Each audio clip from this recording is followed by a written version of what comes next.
प्यारे बच्चों नमस्कार। आप सभी का स्वागत है अपने YouTube चैनल श्योर 60 पे। कल की क्लास में हमने एक चैप्टर शुरू किया था मेरे प्यारे बच्चों। चैप्टर का नाम है एलसीएम और एचसीएफ। आज इसकी हमारी सेकंड क्लास है। कल की क्लास में हमने एलसीएम के बारे में कुछ बातें सीखी थी और उसी पर बेस कुछ क्वेश्चन हमने किए थे। आज की क्लास में हम आगे बढ़ते हैं, ठीक है ना। मैंने बताया था पहले आपको इस पर टोटल 4 क्लास आएगी और आज ये दूसरी क्लास है। चलिए मेरे भाई, सबसे पहले हम बात करते हैं एचसीएफ की। तो पहले हम एचसीएफ के बारे में कुछ बेसिक बातें जान लेते हैं और फिर हम इनके सवालों के ऊपर काम करेंगे धीरे धीरे। अच्छा समझिए गौर से। अब एलसीएम के बारे में कल हमने पढ़ा था, आज हम पहले एचसीएफ देखते हैं क्या होता है। तो यदि सबसे पहले हम एचसीएफ की बात करें तो एचसीएफ की फुल फॉर्म हो जाएगी highest common factor. Highest common factor, highest common factor. और यदि हम हिंदी में बात करें तो इसे कहेंगे सर महत्तम समापवर्तक, है ना, मैसे के नाम से भी जानते हैं, यानी हाईएस्ट कॉमन फैक्टर हो जाएगा। अच्छा सर इसका मतलब क्या है हम समझते हैं थोड़ा सा। जैसे मैंने तुम्हारे सामने 2 नंबर लिखे, एक मैंने आपके सामने लिखा 12 और एक मैंने आपके सामने लिखा 18, और इनका हम महत्तम समापवर्तक देखते हैं कि क्या होगा सर 12 और 18। अच्छा सबसे पहले हमें फैक्टर लिखने पड़ेंगे, फैक्टर। तो यदि मैं 12 की बात करूं तो 12 के फैक्टर कौन कौन से होते हैं। फैक्टर को हिंदी में हम कहते हैं गुणनखंड। तो वो सारे के सारे नंबर जो 12 को पूरा पूरा भाग करेंगे वो 12 के फैक्टर कहलाएंगे। तो 12 को कौन पूरा भाग करता है सर। 1 के पढ़े में भी 12 आता है, 2 के पढ़े में भी आता है, 3 के पढ़े में भी, 4 के पढ़े में भी, 6 के पढ़े में भी और 12 के पढ़े में भी, है ना। फैक्टर के ऊपर हम पूरी क्लास ले चुके हैं। फैक्टर मेरे प्यारे बच्चों फिक्स होते हैं किसी भी संख्या के। फिर यदि मैं 18 के फैक्टर की बात करूं तो 18 के फैक्टर कौन से हो जाएंगे। तो आप कहोगे सर वो सारी की सारी संख्या जो 18 को पूरा पूरा भाग करेगी। तो 18 किससे पूरा पूरा भाग होता है। तो 1 से भी होता है, 2 से भी होता है, 3 से भी होता है, 6 से भी होता है, और 6 के बाद में हम देखें तो 9 से भी होता है, और 9 के बाद में हमारा सर 18 से भी होता है ना। तो ये सारे के सारे हमारे 18 के फैक्टर हो जाएंगे। अब मेरे प्यारे बच्चों फैक्टर के अंदर हमें कॉमन फैक्टर देखना है। कॉमन, कॉमन का मतलब जो दोनों जगह सेम है। तो कॉमन क्या है। आप कहोगे सर 1 कॉमन है, 1 के बाद में हमारा 2 भी कॉमन है, 2 के बाद में हमारा 3 भी कॉमन है, 3 के बाद में हमारा 6 भी कॉमन है, और तो कोई कॉमन नहीं है ना। अच्छा सर कॉमन में भी हमें हाईएस्ट कॉमन फैक्टर देखना है। तो हाईएस्ट कॉमन फैक्टर की यदि बात करें तो इनमें सबसे बड़ा कॉमन फैक्टर कौन हो जाएगा सर। तो सबसे बड़ा हमारा कॉमन फैक्टर हो जाएगा 6। तो यहां से हमें डेफिनेशन के बारे में पता चलता है। हाईएस्ट कॉमन फैक्टर का मतलब है ऐसी बड़ी से बड़ी संख्या जो दिए गए नंबर को भाग कर दे। मेरे भाई एचसीएफ का मतलब होता है कि ऐसी बड़ी से बड़ी संख्या बताओ जो दिए गए नंबर को भाग कर दें। तो सबसे बड़ी संख्या यहाँ पर 6 हो जाएगी। 6 के पढ़े में 12 भी आता है और 18 भी आता है, बता देंगे ना। अच्छा सर हम एक तरीका आपको और बताते हैं, फैक्टराइजेशन मेथड। कल भी हमने पावर वाले सवालों को बताया था, ये पेपर में बार बार पूछता है। जैसे हम सेकंड मेथड की यहां पर बात करें तो सेकंड मेथड क्या होगा, गौर से समझो सेकंड मेथड। अच्छा सबसे पहले 12 को हम तोड़ेंगे, प्राइम फैक्टर करेंगे। तो 12 होता है हमारा 4 तिये 12, 4 को लिखेंगे 2 की पावर 2 और 3 को लिखेंगे 3 की पावर 1, प्राइम नंबर में तोड़ दो। 18 को हम लिखेंगे तो 2 निमा 18, 2 की पावर 1 और 9 को लिखेंगे 3 की पावर 2। अच्छा सर मेरे को एचसीएफ बताना है, एचसीएफ। तो याद रखना मेरे प्यारे बच्चों, एचसीएफ का मतलब ऐसी बड़ी से बड़ी संख्या बताओ जो दिए गए नंबर को भाग कर दें। अब ध्यान से देखो, यहां पर 2 की पावर 2 है, यहां पर 2 की पावर 1 है, तो मेरे को यहां पर 2 की पावर 1 लेना पड़ेगा मेरे प्यारे बच्चों। भाई 2 की पावर 1 लेंगे तभी तो ये दोनों नंबर भाग हो पाएंगे ना। यदि मैं यहां पर 2 की पावर 2 ले लूं फिर ये 2 की पावर 1 तो भाग ही नहीं हो पाएगा। तो कल भी मैंने बताया था एचसीएफ निकालते समय छोटी पावर लेनी है, और एलसीएम निकालते समय बड़ी पावर लेनी होती है, बताया था मैंने। देखिए अब यहां पर 3 की पावर 1 है, यहां पर 3 की पावर 2 है, तो क्या लेंगे सर, तो हम यहां पर लेंगे 3 की पावर 1 हो जाएगा ना, 2 की पावर 1 करेंगे 2, 3 की पावर 1 करेंगे 3 और 2 तिया कितना होता है 6। तो प्राइम फैक्टराइजेशन मेथड के बारे में भी हमें पता होना चाहिए, थोड़ा सा ध्यान रखना।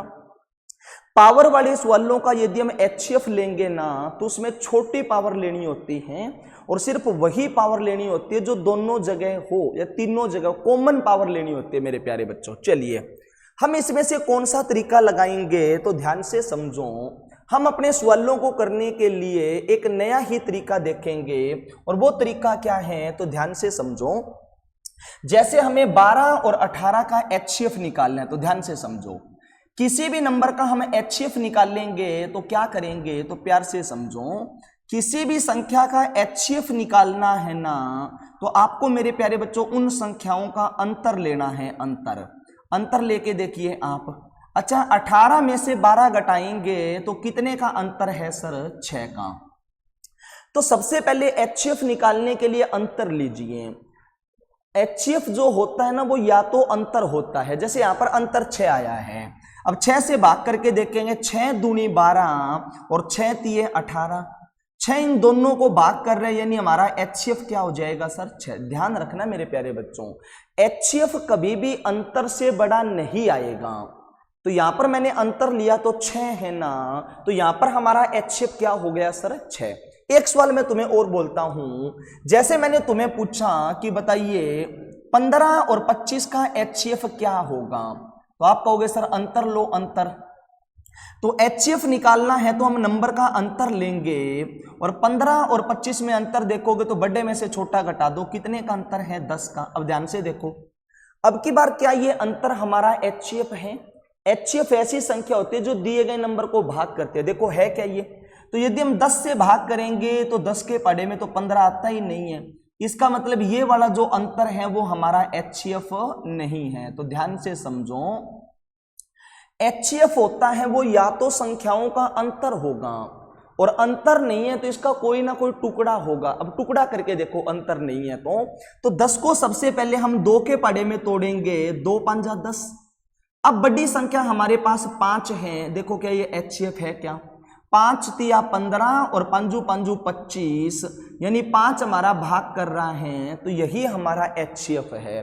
कंप्लीट लैंग्वेज में तुम्हें बोलूं किसी भी संख्याओं का एचसीएफ या तो उनका अंतर होगा या उसके अंतर का कोई ना कोई टुकड़ा होगा। तो इसके ऊपर हम बहुत सारे सवाल करेंगे और वहां से हमें क्लियर हो जाएगा, परेशान नहीं होना।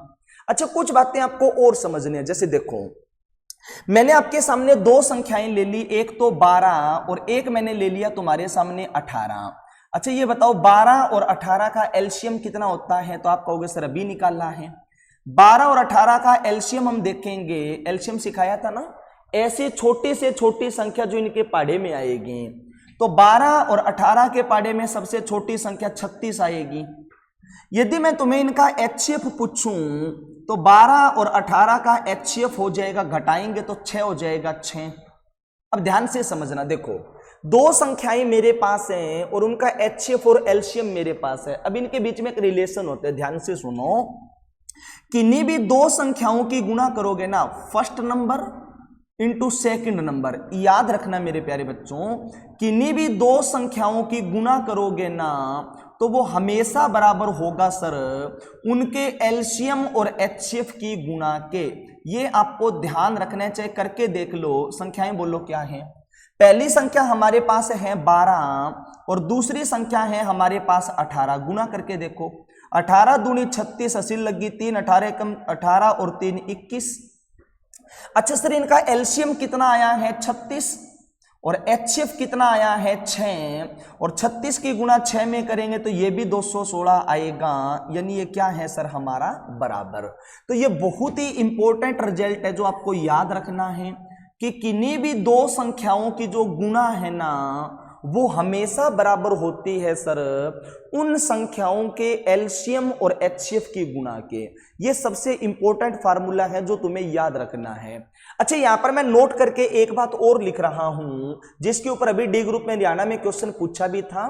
नोट करके मैं क्या लिख रहा हूं ध्यान से समझिए। नोट ध्यान रखना मेरे प्यारे बच्चों, किसी भी संख्याओं का आपने एलसीएम निकाला और उन्हीं संख्याओं का आपने एचसीएफ निकाला तो याद रखना जो एलसीएम होता है ना वो एचसीएफ से हमेशा पूरा पूरा भाग होगा। याद रखना एलसीएम एचसीएफ से हमेशा पूरा पूरा भाग होगा, पूरा पूरा भाग होगा। याद रखना सर हमेशा पूरा पूरा भाग होगा। और यदि वो भाग नहीं हो रहा है ना इसका मतलब एलसीएम कोई और संख्याओं का है और एचसीएफ किसी और संख्याओं का है। जैसे देख लो इन संख्याओं का मैंने एलसीएम निकाला है तो 36 आया है और एचसीएफ निकाला है तो 6 आया है। और जब एलसीएम को एचसीएफ से भाग करोगे तो ये पूरा पूरा भाग हो रहा है ना, तो ये ट्रू है सर। किन्हीं भी संख्याओं के एलसीएम को उसी संख्या के एचसीएफ से भाग करोगे ना तो हमेशा पूरा पूरा भाग होगा। एक बात हमें और सीखनी है छोटी सी को प्राइम नंबर के बारे में। जैसे को प्राइम नंबर क्या होता है, को प्राइम नंबर तो सभी बच्चों को पता है। को प्राइम नंबर को हम हिंदी में कहेंगे सह अभाज्य संख्याएं। को प्राइम नंबर और हिंदी में कहते हैं सह अभाज्य संख्याएं। इन पे भी बार बार क्वेश्चन सेट होता है तो याद रखना को प्राइम नंबर का मतलब है, को प्राइम नंबर कौन से होते हैं सर, तो को प्राइम नंबर वो होते हैं मेरे प्यारे बच्चों जिनका एचसीएफ 1 हो। याद रखना किसी भी संख्याओं के अंदर यदि हाईएस्ट कॉमन फैक्टर 1 है ना, यानी 1 के अलावा वहां पर कुछ भी कॉमन नहीं है तो वो नंबर हमारे को प्राइम होते हैं। क्या होते हैं सर,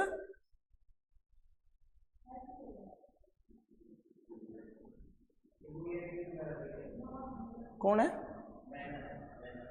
तो उसे हम कहेंगे को प्राइम। दूसरा यदि हम इनके एलसीएम की बात करें तो याद रखना किसी भी को प्राइम नंबर का एलसीएम निकालेंगे ना तो हमेशा वो उनकी गुणा के बराबर आएगा। इनका एलसीएम हमेशा इनकी गुणा के बराबर आएगा। जैसे ध्यान से समझो, मैंने आपके सामने कोई भी दो नंबर लिखे, जैसे 5 और 7 देखो क्या है, तो आप कहोगे सर 5 और 7 दोनों को प्राइम नंबर है। क्यों, इनके बीच में कुछ भी कॉमन नहीं है, इनका हाईएस्ट कॉमन फैक्टर 1 है। अच्छा सर ये दोनों यदि को प्राइम नंबर हैं तो इनका एलसीएम निकाल लो, और एलसीएम निकाल लेंगे तो यहां पर कुछ भी कॉमन नहीं है तो दोनों को लिखना पड़ेगा। 5 भी लिखना पड़ेगा और 7 भी लिखना पड़ेगा, यानी हमारा एलसीएम कितना आएगा 35।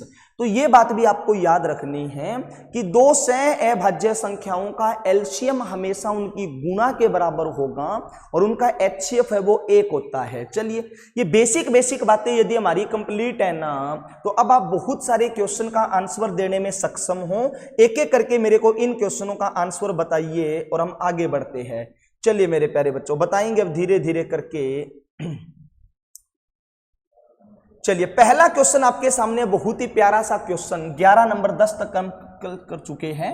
11 नंबर क्वेश्चन ये कहता है कि दो सह अभाज्य संख्याओं का गुणनफल 945 है तो उनका एलसीएम क्या होगा। एलसीएम तो अभी मैंने तुम्हें सिखाया को प्राइम नंबर का एलसीएम उनकी गुणा के ही बराबर होता है। तो यदि गुणा 945 है ना तो इनका एलसीएम भी 945 ही होगा। और यदि मेरे प्यारे बच्चों एचसीएफ पूछता ना तो इन संख्याओं का एचसीएफ हमेशा 1 होता है। को प्राइम नंबर का एचसीएफ हमेशा क्या होता है सर, 1 होता है। नेक्स्ट क्वेश्चन बताएंगे मेरे को, चलिए पढ़ो। क्वेश्चन नंबर 12 की हम बात करते हैं, पढ़ेंगे क्या है। 4 ट्रैफिक लाइट क्रमशः 30 सेकंड, 45 सेकंड, 60 सेकंड और 120 सेकंड के बाद लाल सिग्नल देती हैं। यदि सभी लाइट एक साथ चालू की जाएं तो कितनी देर बाद सभी लाइट सिग्नल देगी। तो ये बहुत ही प्यारा सवाल है सर लाइट वाला। क्या करेंगे ध्यान से समझना। 4 लाइट है, कितनी देर बाद में लाल सिग्नल देती है 30 सेकंड, दूसरी सिग्नल देती है 45 सेकंड के बाद, तीसरी सिग्नल देती है 60 सेकंड के बाद, और चौथी लाइट लाल सिग्नल देती है 120 सेकंड के बाद। अब हमें यह पूछा कि ये एक साथ लाल सिग्नल कब देगी, है ना। आप वो टाइम बताओ जब कितनी देर बाद में ये एक साथ लाल सिग्नल देगी, हमें टाइम पूछा है, टाइम। अब ध्यान से समझो मेरे प्यारे बच्चों, हमें जो टाइम बताना होता है ना, वो कम से कम बताना होता है। वैसे तो ये जिंदगी में बहुत सारे ऐसे मौके आएंगे जब एक साथ लाल सिग्नल देगी, लेकिन हमें कम से कम वो टाइम बताना है जब ये एक साथ लाल सिग्नल देगी। तो ऐसे सवालों में हमेशा एलसीएम निकालना होता है। एलसीएम का मतलब होता है लोवेस्ट कॉमन मल्टीपल, छोटी से छोटी संख्या बतानी है सर।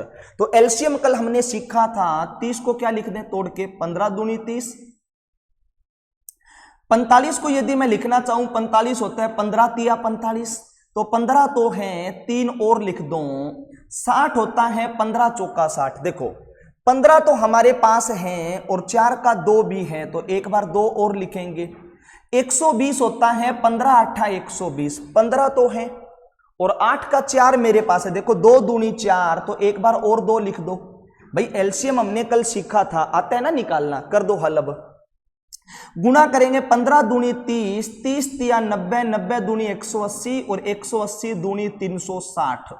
हमें यही पूछा है कि कितनी देर के बाद में वो एक साथ लाल सिग्नल देगी, तो 360 सेकंड के बाद में ऑप्शन नंबर डी सही हो जाएगा। कौन सा सही हो जाएगा सर? डी।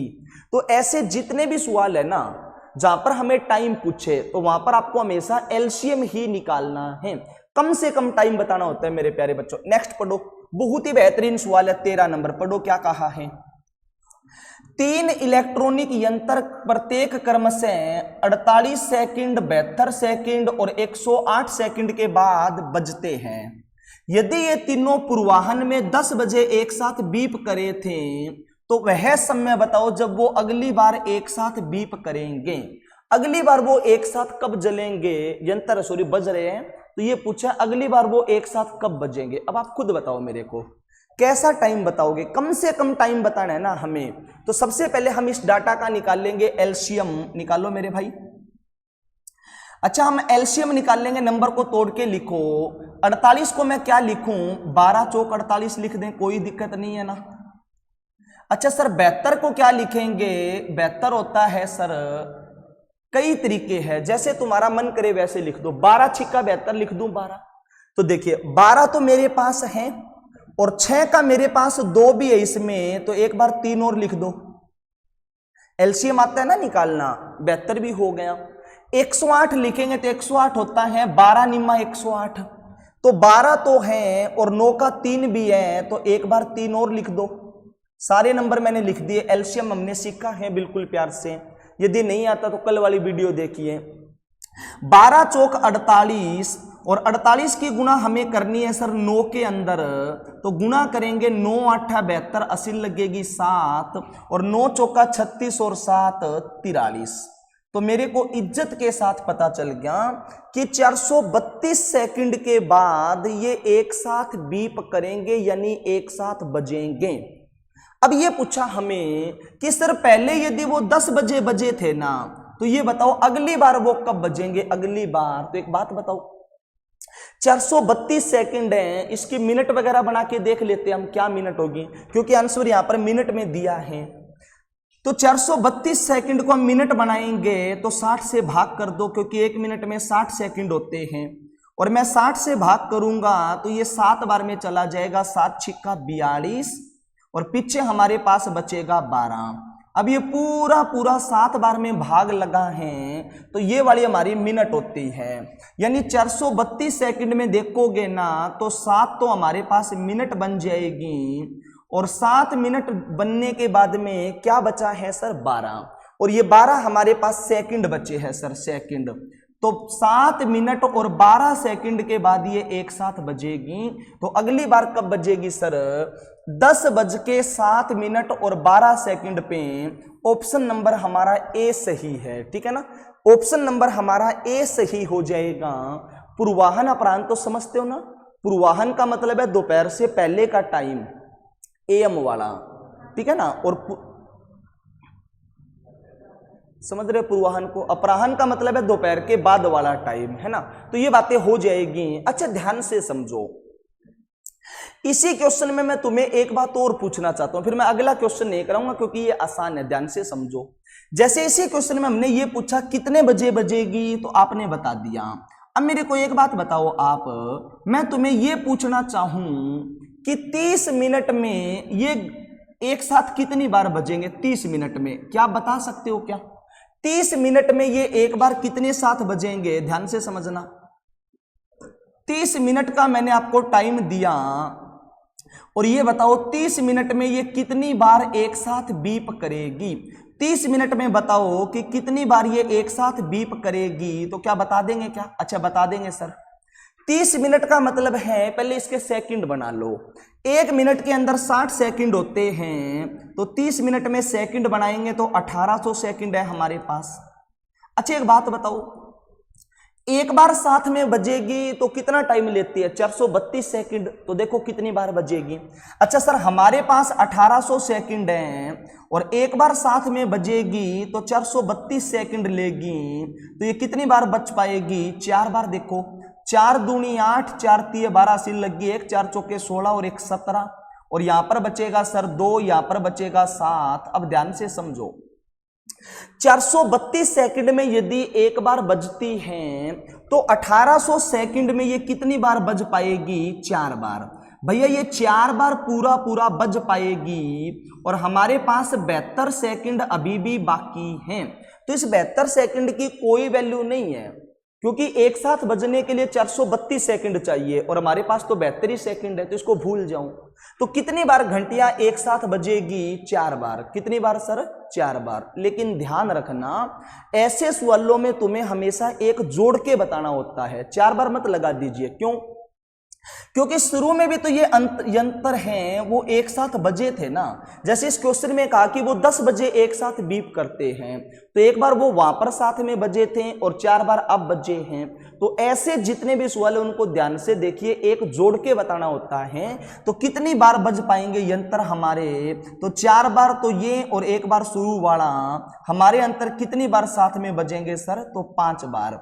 तो नेक्स्ट क्वेश्चन यही था, मैंने उसको इसी में करा दिया मेरे भाई। ये तुम्हारे लिए मैं होमवर्क डाल के जा रहा हूं, इस सवाल को आप करिए और ये बताना है कि ये घंटियां कितनी बार एक साथ बजेगी और कमेंट करके बताना। आप देखते कितने बच्चों का ठीक होगा, है ना। नेक्स्ट, ये भी एक बेहतरीन सवाल है सर एलसीएम का, पढ़ के देखो क्या कहा। 12 किलोमीटर लंबे वृत्ताकार मार्ग पर 3 धावक ए बी सी एक ही समय पर एक ही बिंदु पर एक ही दिशा में क्रमशः 3, 7 और 13 की चाल से चलते हैं, कितने समय के उपरांत वो मिलेंगे? अच्छा एक बार बात को समझना, क्वेश्चन बड़ा आसान है, मैं सेकंडों में लपेट दूंगा, है ना। अच्छा ध्यान से समझो एक बार। देखो कोई भी हमारे पास एक वृत्ताकार मार्ग है ना। एक हम यहां पे बना देते हैं वृत्त,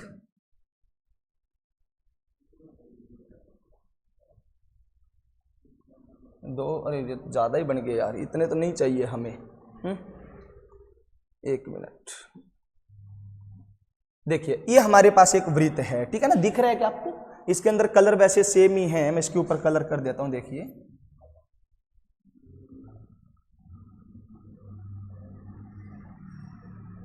ये हमारे पास एक वृत्ताकार मार्ग है। अब क्या हुआ है सर, 3 धावक है ना, 12 किलोमीटर लंबा ये वृत्ताकार मार्ग है। कितना किलोमीटर लंबा है सर? 12 किलोमीटर लंबा ये वृत्ताकार मार्ग है। अब ध्यान से समझो, इस वृत्ताकार मार्ग पर देखोगे ना तो ये वाला बिंदु है और इस बिंदु से हमें 3 धावक दौड़ाने हैं सर, ए बी और सी। अब दौड़ने का नियम पता है ना, सारे एक ही टाइम पर दौड़ेंगे, एक ही दिशा में दौड़ेंगे। ये तो है नहीं कोई इधर जाएगा कोई इधर। अच्छा इनकी चाल बता रखी है सर।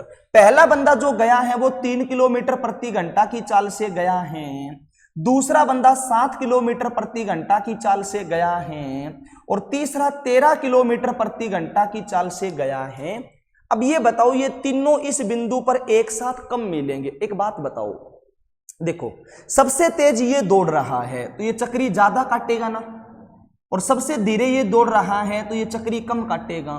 तो ये ऐसे भागते रहेंगे एक टाइम ऐसा जरूर आएगा जब ये तीनों बंदे इस बिंदु पर एक साथ पहुंचेंगे। वो अलग बात है कि यहां पर सी है वो ज्यादा चक्री काट देगा और एक कम चक्कर काटेगा, पता है ना हमें, लेकिन ऐसा टाइम तो जरूर आएगा ना जब ये तीनों एक साथ यहां पर जरूर पहुंचेंगे। तो ध्यान से समझो, हमें यही पूछा कि कितने घंटे के बाद वो यहां पर एक साथ मिलेंगे। अच्छा, टाइम बताना है, टाइम। समय का फार्मूला सभी को पता है, दूरी भाग में चाल। समय का फार्मूला क्या होता है सर? दूरी भाग में चाल। अच्छा, दूरी बराबर है, जो हमारा वृत्ताकार मारेगा वो 12 किलोमीटर लंबा है, तो दूरी मैंने लिख दी 12 है सभी के लिए, बराबर है भाई। और यदि हम चाल की बात करेंगे, चाल दूरी भाग में चाल होता है, टाइम क्या होता है? Distance upon speed. अच्छा सर, स्पीड कितनी है? पहले बंदे की 3 है, दूसरे बंदे की 7 है और तीसरे बंदे की 13 है। अब हमें टाइम बताना है। अब बच्चा यहां पर कंफ्यूज होते हैं कि आगे क्या करें। तो मेरे प्यारे बच्चों, टाइम आपको कम से कम बताना है। वैसे तो ये जिंदगी में चक्री काटेंगे तो कभी ना कभी तो मिलेंगे ना, हमें कम से कम टाइम बताना है। और कम से कम टाइम का मतलब क्या होता है मेरे प्यारे बच्चों? आपको डाटा का एलसीएम निकालना है। कम से कम टाइम बताना है, कम से कम बताना है ना, और कम से कम टाइम का मतलब हमें डाटा का एलसीएम निकालना है। अब ध्यान से समझो, आप कहोगे सर ये तो फ्रैक्शन है, फ्रैक्शन का एलसीएम तो आपने बताया नहीं। बहुत आसान है, देखो भाई, किसी भी भिन्न का एलसीएम निकालना है ना, तो जो चीज निकालनी है वो ऊपर वाले की निकाल लो। अब भिन्न का एलसीएम निकालना है तो ऊपर वाले डाटा का निकल जाएगा एलसीएम, और ऊपर वाले डाटा का एलसीएम आप मेरे को बता सकते हो 12 का एलसीएम 12 ही होता है। अच्छा सर, ऊपर वाले डाटा का एलसीएम निकला है तो नीचे वाले डाटा का इसका उल्टा निकलेगा, यानी क्या निकलेगा सर? एचसीएफ। बताइए, ऐसे बड़ी से बड़ी संख्या बताओ जो 3, 7 और 13 को भाग करती है, और 3, 7 और 13 को भाग करने वाला सबसे बड़ा नंबर 1 ही है, 1 के अलावा इनको कोई भाग नहीं करेगा। 12 को 1 से भाग करेंगे 12, और घंटे तो उत्तर भी घंटों में आएगा, यानी ये कितने घंटे के बाद एक साथ मिलेंगे सर? तो 12 घंटे के बाद। ये बहुत ही प्यारा क्वेश्चन था, उम्मीद करेंगे आप कर देंगे। अच्छा सर, ये सारे के सारे सवाल हमारे एलसीएम के थे जो कल पेंडिंग रह गए थे। अब हम डिस्कस करते हैं थोड़ा सा एचसीएफ के बारे में। पढ़ो क्या लिखा है, पढ़ो क्वेश्चन नंबर 16, पढ़ दो। वह बड़ी से बड़ी संख्या ज्ञात करो जिससे आएगा यहां पे 24, 60 और 84 पूर्णतः विभाजित होती है। अब बड़ी से बड़ी संख्या का मतलब हमें एचसीएफ निकालना है। क्या निकालना है? एचसीएफ। याद रखना, छोटी से छोटी संख्या पूछे तो एलसीएम, और बड़ी से बड़ी संख्या पूछेगा तो एचसीएफ। इसका मतलब हमें एचसीएफ निकालना है।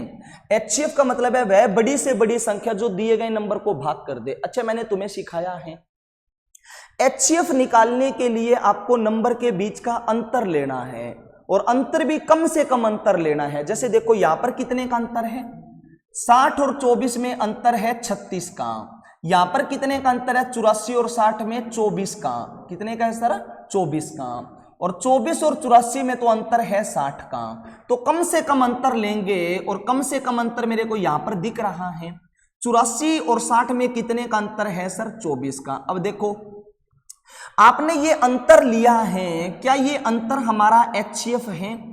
एचसीएफ ऐसी संख्या होती है जो दिए गए नंबर को भाग कर दे। देखो क्या भाग कर रहा है ये, 24 एक कम 24, 24 के पाड़े में 60 तो नहीं आता, भाग नहीं कर रहा ना। इसका मतलब ये अंतर है, ये एचसीएफ नहीं है। एचसीएफ इसका कोई ना कोई टुकड़ा होगा। तो सबसे पहले आपको 2 के पाड़े में तोड़ना है, और 24 को आप 2 के पाड़े में तोड़ोगे तो 2 गुना में 12। अब बड़ा नंबर हमारे पास 12 है, भाग करके देखो, 12 दूनी 24, 12 पंजा 60, 12 7 84, यानी 12 सभी को भाग कर रहा है। तो हमारा एचसीएफ क्या हो जाएगा सर? 12। याद रखिए, एचसीएफ हमेशा या तो संख्याओं के बीच का अंतर होगा या उसका कोई ना कोई फैक्टर होगा, यानी टुकड़ा होगा। कर देंगे ना? नेक्स्ट बताओ, थोड़ा सा हम आगे बढ़ के ध्यान से समझो। ऐसी बड़ी से बड़ी संख्या बताओ जिससे 38, 45 व 52 में भाग देने पर क्रमशः 2, 3 और 4 शेष बचे। देखो अब की बार शेष बताना है, शेष। अच्छा एक बात बताओ मेरे को, शेष बचने का मतलब क्या होता है? कि वो फालतू है, एक्स्ट्रा है। भाई वही तो शेष बचेगा ना। जैसे इधर देखो, मैंने 27 को भाग किया है 5 से, और 5 से भाग करेंगे तो 5 5 25, रिमाइंडर कितना बचा है सर 2 शेष बचने का मतलब ये फालतू है। यदि ये 2 नहीं होता तो ये संख्या पूरी पूरी भाग होती। देख लो, चाहे शेष बचने का मतलब फालतू है, ये घटा दो। तो 27 में से यदि 2 घटाएंगे ना तो 25 ऐसी संख्या है जो 5 से क्या होगी सर, पूरा पूरा भाग होगी। तो ध्यान से समझो मेरे भाई, देखो 38 को भाग किया तो शेष 2 बचा है। 2 बचने का मतलब ये 2 फालतू है तो घटा दो। 38 में से 2 घटाएंगे तो 36 ऐसी संख्या है जो पूरा पूरा भाग होगी। 45 को भाग किया तो शेष 3 बचा, यानी ये 3 फालतू है तो घटा दो। और 45 में शेष 3 बचा तो 42 ऐसी संख्या है जो पूरा पूरा भाग होगी। 52 को भाग किया तो शेष 4 बचा, घटा दो। और 52 में से 4 घटाएंगे तो 48 ऐसी संख्या है जो पूरा पूरा भाग होगी। तो शेष बोल रहा है ना, तो वो फालतू है, घटा दो। अब बताओ एक ऐसी बड़ी से बड़ी संख्या बताओ जो इन नंबर को पूरा पूरा भाग कर दें। और बड़ी से बड़ी संख्या का मतलब हमें HCF निकालना है, और यहां पर अंतर लेंगे तो अंतर 6 का है। देखो क्या उत्तर है, क्या छिकू छिकू 36, 6 7 42, 6 8 48, अंतर ही उत्तर है। ऑप्शन नंबर क्या सही हो जाएगा सर, डी सही हो जाएगा, है ना। तो कई बार हमें ये रिमाइंडर बोल देगा, और रिमाइंडर बोले तो वो घटा दीजिए मेरे प्यारे बच्चों। नेक्स्ट पढ़ो, देखो क्या 18 नंबर, वह सबसे बड़ी संख्या ज्ञात करो जिससे 751, 1030 और 410 को भाग देने पर प्रत्येक दशा में 7 शेष बचे। देखो अब की बार सारी बार 7 ही शेष बचेगा। शेष बचने का मतलब फालतू है ना, घटा दो। तो 751 में यदि 7 शेष बचेगा तो घटा दो 7। 744 ऐसी संख्या है जो पूरा पूरा भाग होएगी। 1030 में यदि 7 शेष बचा तो घटा दो। 1023 ऐसी संख्या है जो पूरा पूरा भाग होएगी। और 410 में 7 शेष बचा तो घटा दो। 403 ऐसी संख्या है जो पूरा पूरा भाग होएगी। अब आपको बताना है, बताओ एक ऐसी संख्या बताओ जो इन नंबर को पूरा पूरा भाग करेगी, और पूरा पूरा भाग करने वाली संख्या को हम क्या कहेंगे सर, HCF। तो चलिए मेरे भाई इस डाटा का अब हमें HCF निकालना है। बढ़िया डाटा है, गौर से समझो। HCF निकालने के लिए हमें नंबर के बीच का अंतर लेना होता है, और कम से कम अंतर आपको कहां पर दिख रहा है, तो मेरे को तो यहां पर दिख रहा है। देखो 1023 और 744 में देखो कितने का अंतर है, घटाओ भाई। 3 में से 4 घटाएंगे तो यहां पर 9 आएगा, है ना, यानी 13 में से यहां पर बच गया 1, यानी 11 में से हम 4 घटाएंगे तो 7 आ जाएगा। और यहां पर बच गया 9, और 9 में से 7 घटाएंगे तो 2 आ जाएगा। यही है ना कम से कम अंतर 279 का। अब इसके बीच में अंतर लेंगे तो वो ज्यादा आएगा, 341 का है शायद। कम से कम अंतर लेना है। अब ध्यान से देखो, हमारा कम से कम अंतर है वो 279 आया है, और 279 से हम भाग करेंगे तो ये वाला नंबर तो भाग ही नहीं होता। देख लो, चाहे 279 का डबल करेंगे तो वो तो 500 से ज्यादा हो जाएगा। और कोई भी नंबर यदि भाग नहीं हो रहा, एक भी नंबर, तो वो तो HCF नहीं है ना। तो ये वाला नंबर इसको भाग ही नहीं कर रहा, इनको पता नहीं करेगा, नहीं करेगा। देखो इसको नहीं कर रहा, एक को भी भाग नहीं करेगा, तो ये अंतर तो हमारा HCF नहीं है। अच्छा सर, यदि अंतर HCF नहीं है तो उसका टुकड़ा करो मेरे प्यारे बच्चों। 2 के पाढ़े में ये टूटेगा नहीं, 3 के पाढ़े में तोड़ के देखो। 3 के पाढ़े में 3 गुना में 3 से भाग कर दो। 3 निम्मा 27 और 3 तिया 9। 3 से तोड़ेंगे तो अब बड़ा नंबर आया है 93, और 93 यदि देखेंगे तो 93 भी इसको भाग नहीं करता भैया। 93 भी इसको भाग नहीं करता। 93 के पाढ़े में जाएंगे तो वो 9 पंजा 45, 400 आगे ज्यादा बनेगा कुछ ना कुछ, इतना तो नहीं बनेगा, ज्यादा बनेगा ना। 93 पंजा आप करोगे तो 465 हो जाएगा, सॉरी 3 पंजे 15, 80 लगी 1, 45 और 146, ठीक है ना। अब ये भी भाग नहीं कर रहा। अच्छा सर 3 पे तोड़ा भाग नहीं कर रहा, अब 4 पे तोड़ो तो 4 पर ये टूटेगा नहीं। या फिर आप थोड़ी सी ना मेरे भाई बुद्धि लगा के देखो, बुद्धि देखो। अब यहां पर हमें 4 ऑप्शन दिए गए हैं कि इनमें से कौन सा उत्तर है। अब उत्तर जो बनेगा वो आगे तोड़ने पर ही बनेगा, और यदि इस 93 को भी यदि मैं तोड़ना चाहूं तो 3 के पड़े में दोबारा आगे टूटेगा, 31 या 93 होता है ना, 31 या 93, यानी इन संख्याओं को जो भाग करेगा वो 31 से पूरा पूरा भाग करेगा, 31 से पूरा पूरा इनको भाग करेगा मेरे भाई। तो याद रखना आप, वैसे आप धीरे धीरे आगे तोड़ के जा सकते हो, ठीक है ना। आपको यदि मैं प्रॉपर तरीका बताऊं तो प्रॉपर पे भी हम बात कर लेते हैं, परेशान नहीं होना आपको ये नहीं पता नहीं सर ने क्या कर दिया, जैसे 3 पे तोड़ा बात नहीं बनी, 4 पे ये टूटेगा नहीं, 5 पे नहीं टूटेगा, 6 पे नहीं टूटेगा, 7 पे नहीं टूटेगा, 8 पे भी नहीं टूटेगा, 9 पे टूटेगा, 9 पे तोड़ो बेटा, 9 पे।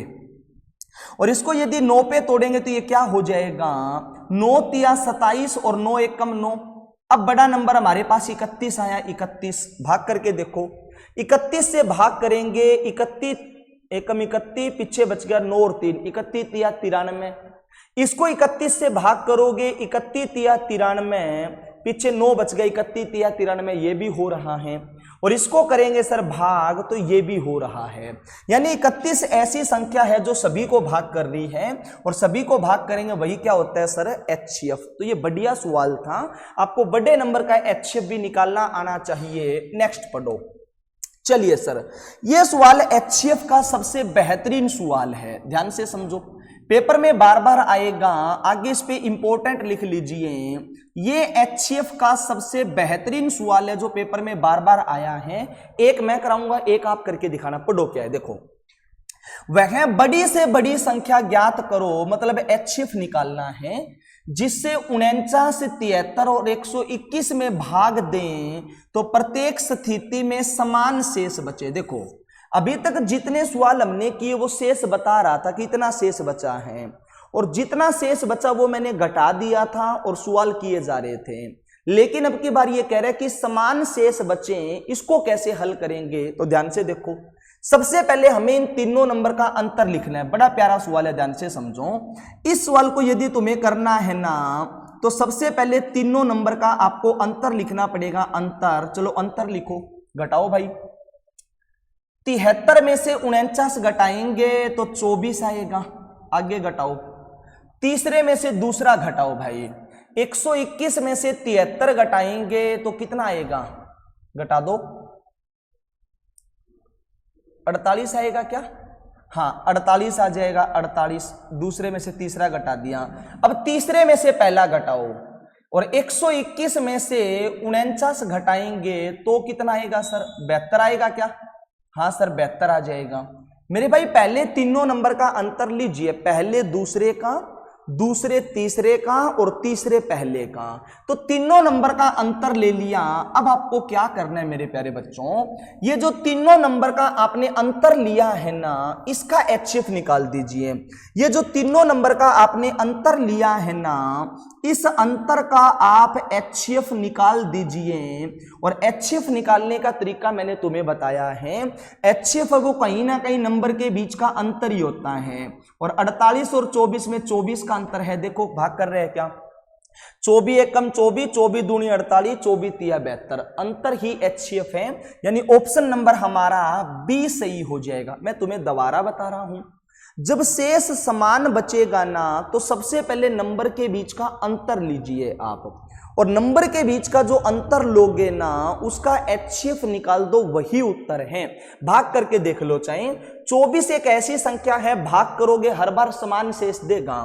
24 दूनी 48, रिमाइंडर 1 बचा, 24 तिया 72, रिमाइंडर 1 बचा, 24 पंजा 120, रिमाइंडर 1 बचा। चलिए सर एक सवाल हमारे सामने ऐसा और है, कैसे करोगे बताओ मेरे को, बड़ा ही प्यारा सवाल है। वह बड़ी से बड़ी संख्या ज्ञात करो जिससे 187, 233 व 279 में भाग देने पर प्रत्येक स्थिति में समान शेष बचे। अब दोबारा समान शेष कह दिया ना, क्या करेंगे, सबसे पहले नंबर के बीच का अंतर लो मेरे प्यारे बच्चों, अंतर लो, अंतर डिफरेंस लो।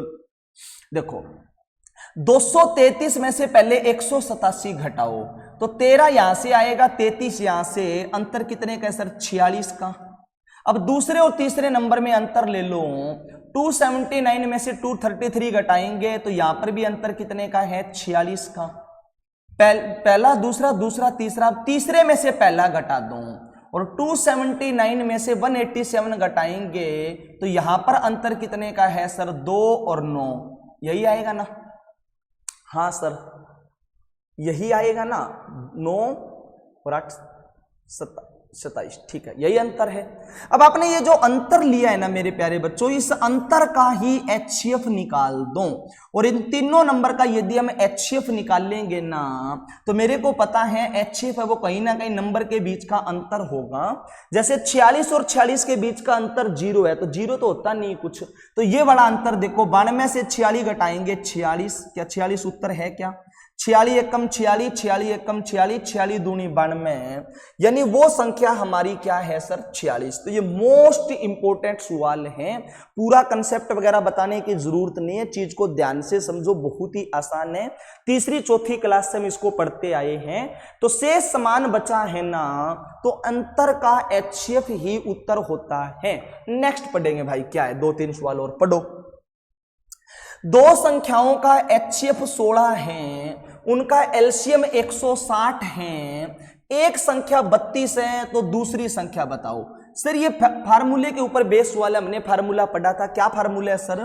कि किन्हीं भी दो संख्याओं की गुणा, पहली और दूसरी संख्या की गुणा हमेशा बराबर होती है सर उनके LCM और HCF की गुणा के। आगे पीछे कर सकते हो मेरे भाई, HCF पहले लिख दो, गुणा करने पर कोई फर्क नहीं पड़ता आगे पीछे, है ना? अच्छा सर, पहली संख्या हमें दे रखी है, कितनी है सर? 32। दूसरी संख्या हमें पूछी है, हमें नहीं पता क्या है।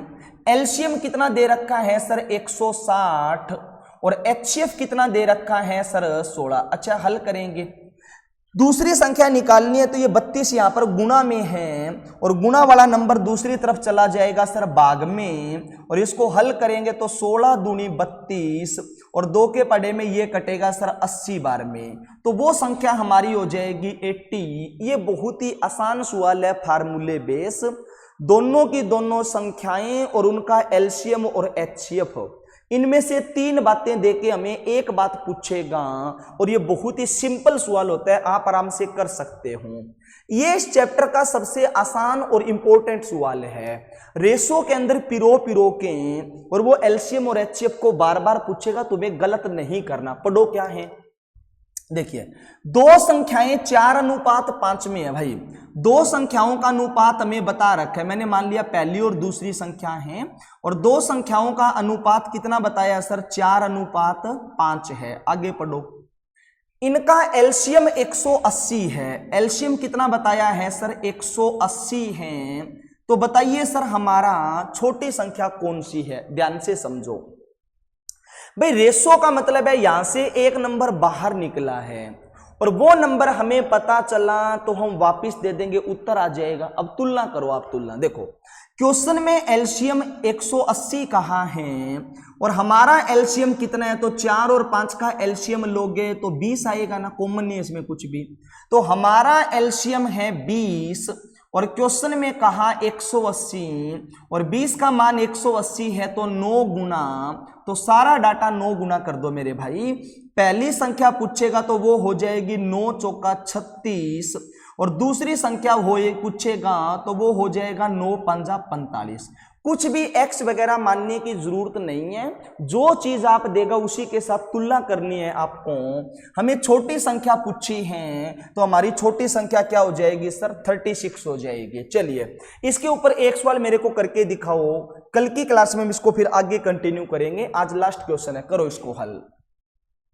दो संख्याएं 6:11 के अनुपात में हैं, यदि उनका HCF 28 है तो इन संख्याओं का योग बताओ। देखो, दो संख्याओं का रेशो हमें दिया है 6:11 है, और इनका HCF हमें दिया गया है 28 है, और हमें इन संख्याओं का योग पूछा है। आराम से हो जाएगा, देखो जो चीज दी है उसी के साथ तुलना करो। हमें HCF दिया तो आप भी HCF निकाल लो।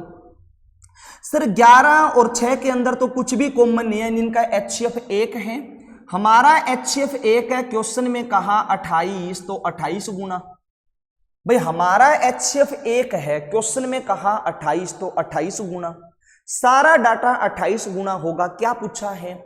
पहली संख्या पूछता तो इसको 28 गुना करके बता देता, दूसरी पूछता तो इसको 28 गुना करके बता देता। क्या पूछा है? दोनों संख्याओं का योग पूछा है, और दोनों संख्याओं का योग पूछा तो पहले सीधा योग कर लो। 11 और 6 होता है 17, और योग पूछा तो योग को 28 गुना करेंगे मेरे प्यारे बच्चों, और 28 गुना हम करेंगे तो यूनिट डिजिट देखो 8 7 56, उत्तर जो भी होगा उसके लास्ट में 6 आएगा, और एक ही ऑप्शन ऐसा है जिसमें 6 दिया गया है, ठीक है ना। तो ये बहुत ही आसान सवाल है। चलिए मेरे प्यारे बच्चों, आज हम इस चैप्टर को यहीं तक रखते हैं।